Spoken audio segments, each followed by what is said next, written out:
The Bard and the Bible, June 5th. Take the road less travelled. There is a tide in the affairs of men, which, taken at the flood, leads on to fortune. Omitted, all the voyage of their life is bound in shallows and in miseries. Julius Caesar, Act 4. Enter ye in at the strait gate, for wide is the gate, and broad is the way that leadeth to destruction, and many there be which go in threat.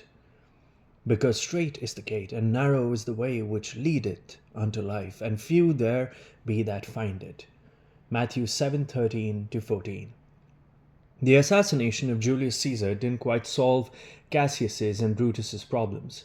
In fact, it launched a civil war between them and the triumvirate of Octavius, Antony, and Lepidus.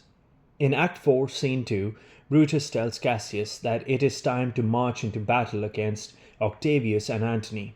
He sees the events of life as a tide that ebbs and flows. If we take advantage of a high tide, we may go far. But if we miss our opportunity, we may founder in the shallows, never escaping a mundane and miserable existence. Brutus is saying, Carpe diem, seize the day. Jesus pictured life as a journey too, but not as ships catching the tide. He depicted each man or woman as walking a path that comes to a hedge or wall. Two gates confront the traveler.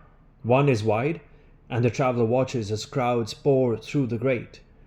The other is narrow and less well-trodden. The narrow gate, however, leads on to fortune, to use Brutus's words. The other ends in miseries.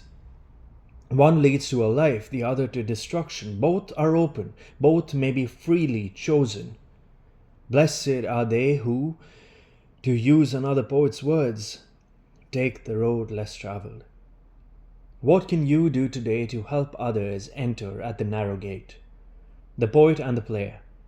Shakespeare's daughter, Susanna, married Dr. John Hall on June 5, 1607.